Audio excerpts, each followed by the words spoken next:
totally crazy. Which one? Both? They kept on talking. And during the flight, they sat down next to each other. After the flight, they went and got coffee. In fact, about a year later, they got married. After tracking them down, they decided to invite Junior and the Fat Man. The Fat Man never showed up, but Junior did. And somehow he ended up naked. It was a beautiful wedding. And now I'm going to read two little pieces.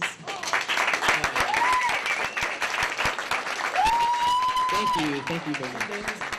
Some days, I feel like a mirror, just hanging on a wall, silently screaming for attention, desperately needing a glance, a look, anything. That's the problem. People don't give mirrors attention. It's the other way around. People look to see themselves. A mirror can never enjoy its own reflection, always giving the only thing it wants. And then the other one is... Thank you. He had always been a dreamer. In fact, that was half the problem. Constantly flying in and out of a dream state that was simultaneously choked with an air of flux. One moment, he is aspiring to be a voracious author. The next moment, a fashion muse for the world, constantly diverging and moderately rambunctious.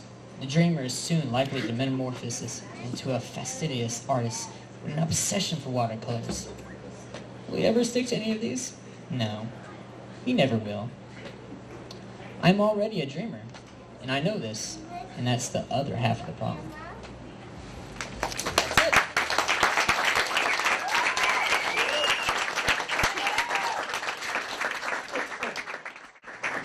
All right, and now we have Lori, who's got a lot of things to do and show us. So, get ready for that. I'm Lori Sabo.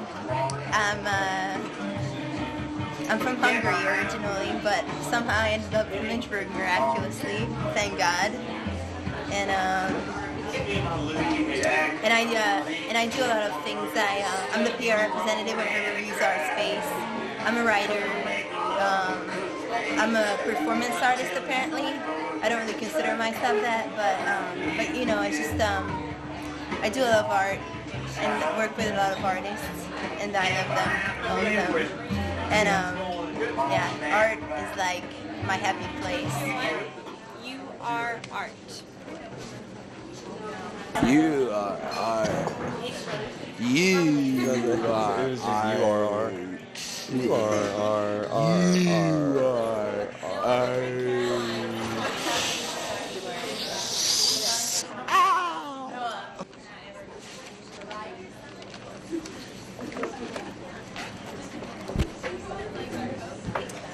Hello.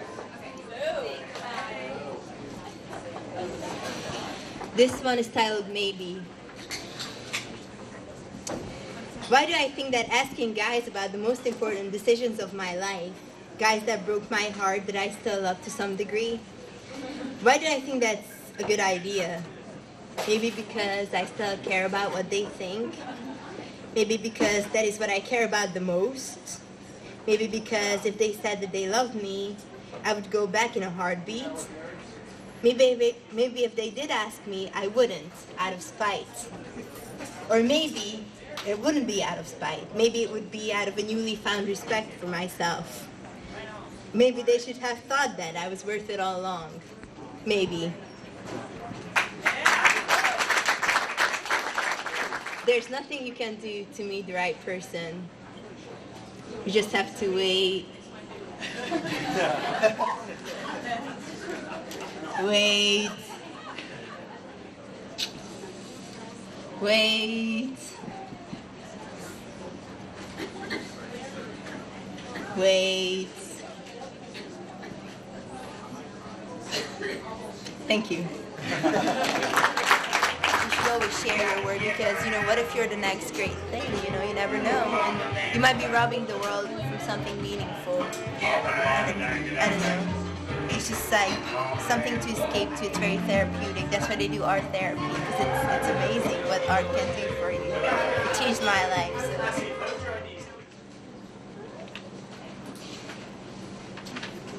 Interesting.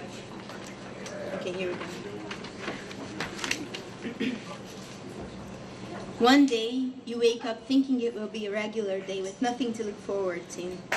You sit up in your bed in your pajamas with half of your dreams still hanging out of your eyes. But you wipe it off as you put on your fuzzy slippers and your robe. You walk down your squeaky wooden stairs to get your morning coffee. But to your surprise, there's this little neatly packaged box waiting for you in the hallway with your name on it. The package is wrapped in shimmering gold glitter paper. What could this be? You are so excited. You love getting surprise packages, especially shiny ones. And it's not even your birthday. It's not even Christmas. It's a Monday for that. You untie the lovely little bow on top and carefully unwrap the box. You fold the wrapping paper. You always like to save it for crafts. Then you open the box on the side carefully as not to damage the packaging. Some companies are really picky about the return policy. As you fold up the last cardboard side from the opening, all of a sudden, all these colorful emotions fly out. Some are blue, like sadness. Others, like happiness, are yellow. Love is red, envy is green, and there are a myriad of other colors swirling in the air above your head. All beautiful, all different emotions. Oh my gosh! You exclaimed in awe with childlike joy in your voice. And I thought that this was going to be just an average day. Nobody else has seen anything comparable to this, I bet, ever. This is magical. You stare mesmerized towards the ceiling. But then slowly, all the feelings that are dancing in the air start settling down, floating towards you, and some particles stick to your skin, and others you inhale, and you become a little sad and happy, and you love and you feel envious, all at the same time, or one feeling after the other with a subtle shift. You can't really tell. You get up from the floor where you have been sitting and walk towards your kitchen to get your coffee. This day becomes just like any other, but for the rest of your day, or maybe even week, you remember very well that it came as a gift. Thank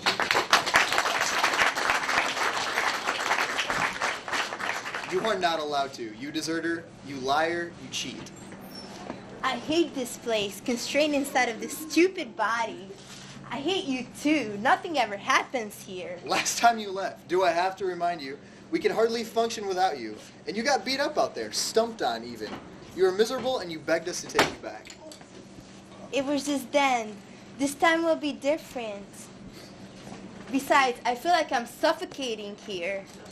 The hearts and the veins, the lungs and the veins, they aren't giving me enough oxygen. They are worthless. I need to break free. Be out in the open, held in someone's hand.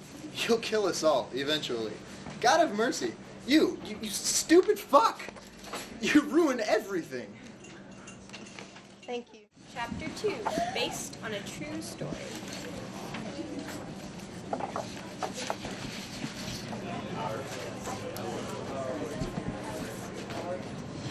So this is real life, okay? Hi, I'm a doormat.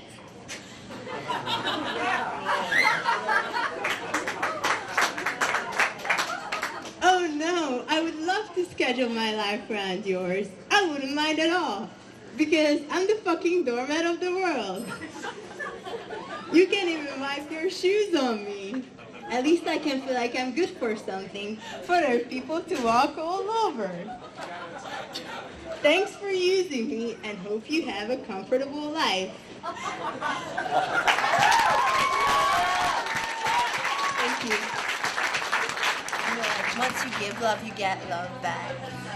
And I don't know, that's just how it is. And, you know, people say, like, love your neighbor, like, you know, in the Bible it says, like, love your neighbor as yourself. And I was always told that, you know, I have a bad mindset about it because I didn't really love myself. But, like, I actually feel different about it. I feel like I love myself because people help me to accept myself, to whom I open up to because they struggle with the same things.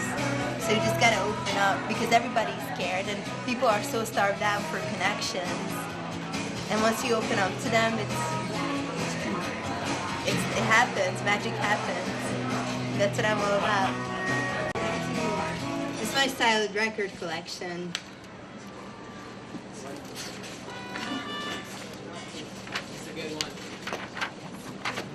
Okay. We met at a bar, and I wanted to take you home and show you my record collection. No, really. Show you my record collection. You would have gazed through them, and we would have found out how similar our music tastes are. And after that, I would have politely asked you to sleep with me.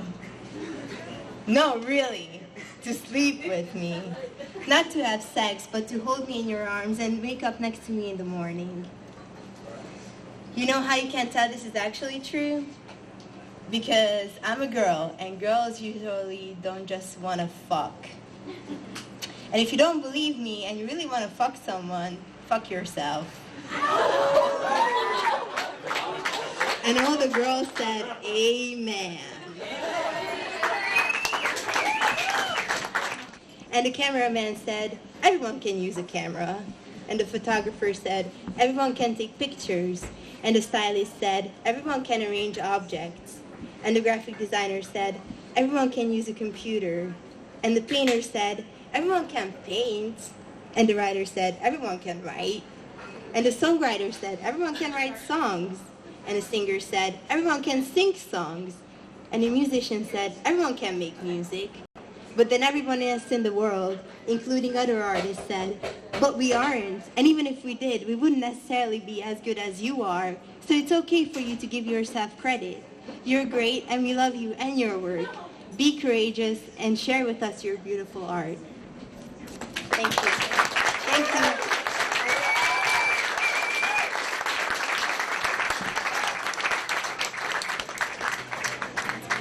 I like life.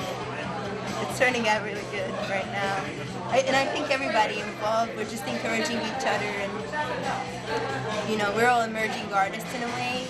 But like, people are so multi-talented, and I don't think that you should limit yourself as an artist to one thing. Like, I don't want to be classified as a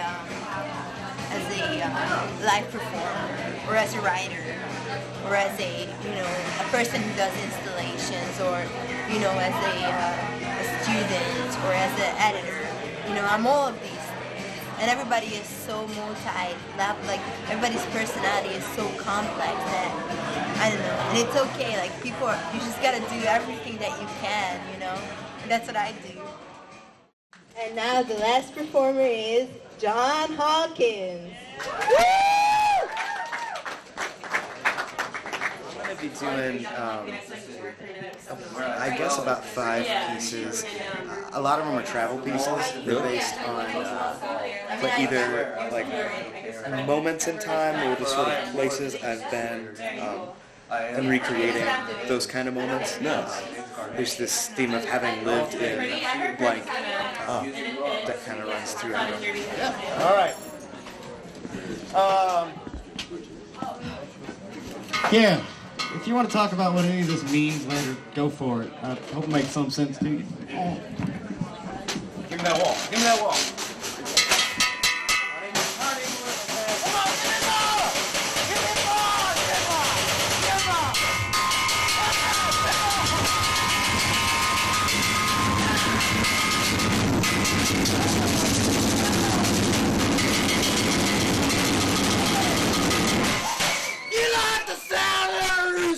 Crawling free in your barnyard, just his back porch.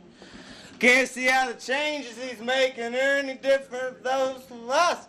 14 profit billionaires that fed on your lawn. You looked outside lately.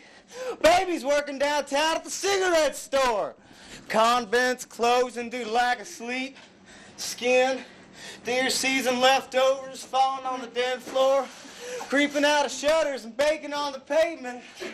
I know it don't make sense to you, but this is where the pain is. It's all we got. This thought of placing old plants in a new pot and chasing off the hungry sparrows. losing hairs on heads and hoping soon the morning sounds make sense. The rumble truck, the trumpet shuffle downstairs. Stumbles faster into something final.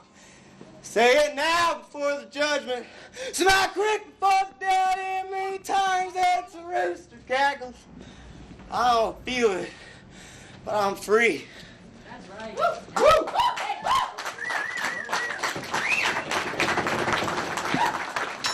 Ready? This is about John Henry. They say Pecos Bill died of a laughing fit.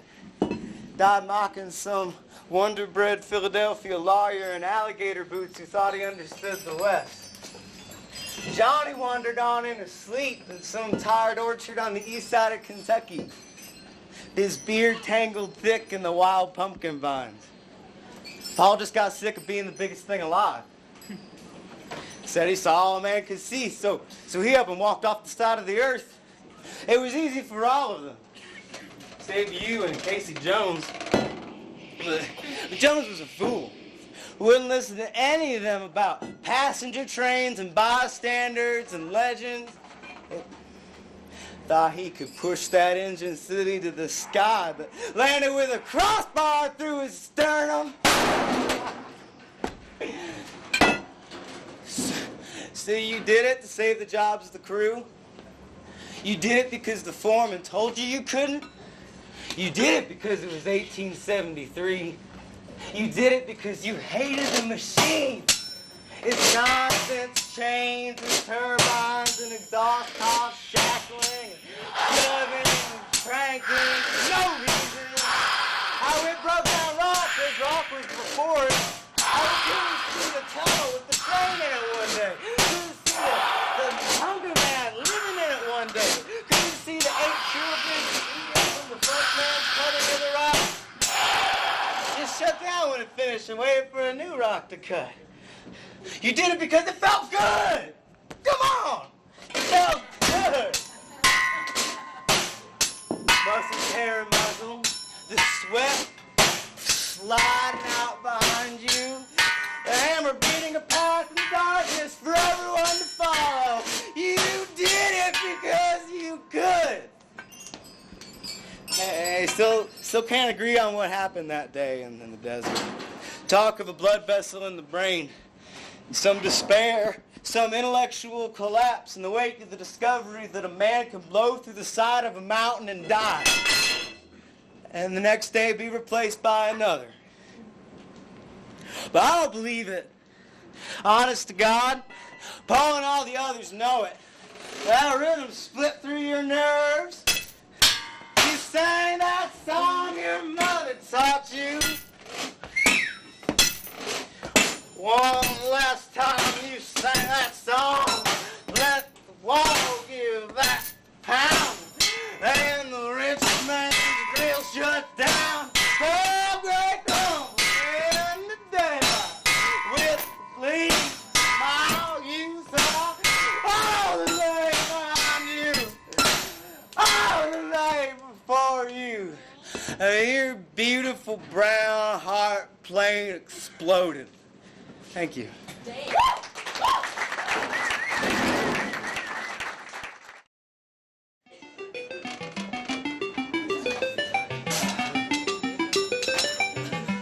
Tonight we're going to talk for a minute about shapes. Specifically, the shapes of love. Our first shape. A loves B, and B loves A. We have a line. And this line represents sexuality, passion, romance, the deep loves of the ages. And this line can cut through rocks, it can hold up waterfalls. There isn't much this line can't do.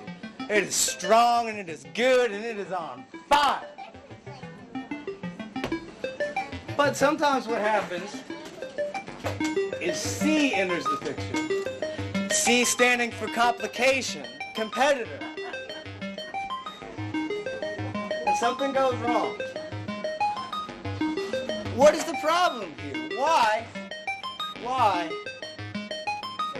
is this an issue? It creates what we call love triangles. Woo! Now, love triangles have been responsible for very many broken hearts, unhappy homes,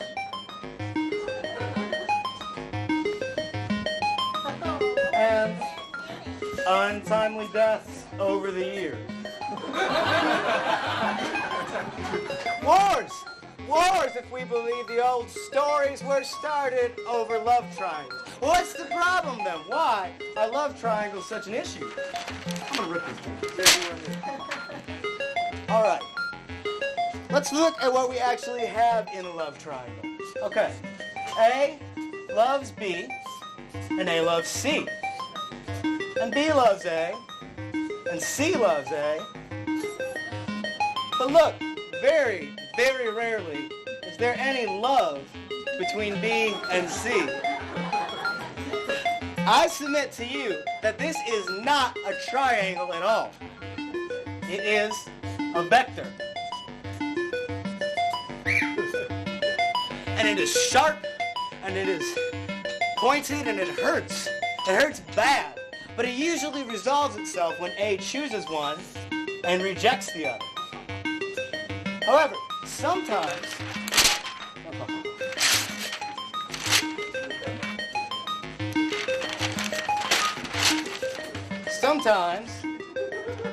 A refuses to choose. And when that happens, we have a wave. See what's happening here? A is trying to go to B and C, but really isn't going to either because it can't give itself fully when it's divided between two. Now, granted, I accept, I recognize that there are other theories on this particular shape. And I'm not being facetious. There are some who believe that the best way to love is to increase the alphabet by as much as possible. I submit to you as a suggestion, as the little experience I have has taught me, that all of this very quickly becomes destruction. All of it becomes wavering. And this is because when A loves B and B loves A, back and forth, what is formed is not a rut, it's not a divot, it's not a hole in the ground, it's a valley. And in that valley, good green things can grow up. It's a theory, anyway. I submit that this is a shape of love. We shall all be free. The second shape we're going to talk about tonight is the circle. Community. Now, there's a beautiful thing in the world when there's a group of people that love each other, that give all they have to each other, that do everything they can to lift the others up, to treat the others as they would wish to be treated. This is a beautiful picture, but sometimes this can get warped. Sometimes, for instance, one part of the community will start believing that it doesn't need to give, that its only role is to take. And it sucks and sucks and sucks until it becomes fat. And the rest of the circle becomes bloated. Yeah. It's no good.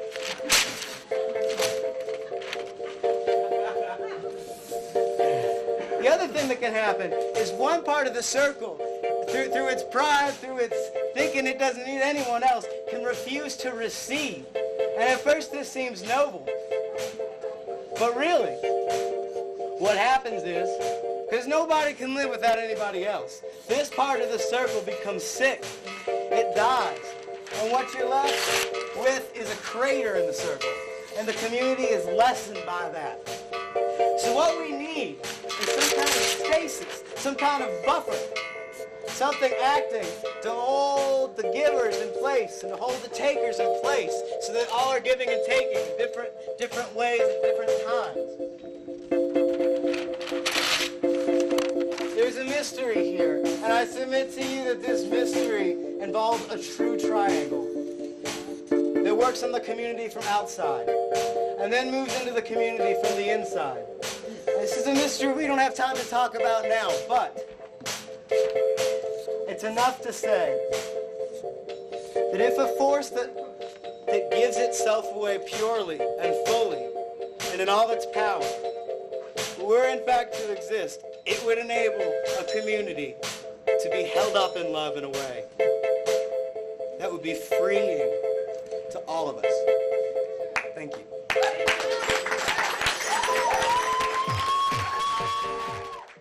I'm Glory. Hello, camera. Hello, I'm Chelsea. That's her art right there. Let's get a shot of that art. Of that art right there. I'm Johnny. Hi, I'm Bill Cosby. My name's Noah. I'm gonna put these DVDs onto this thing so everybody can see how cool I am for liking movies like The Science of Sleeping, American Beauty, Virgin Suicides, Me, You, and Everyone We Know, my personal favorite. That's a good movie. Have you seen it? Yes. Oh my God, that movie changed my life. Changed it? Yes. Yeah, it changed mine too.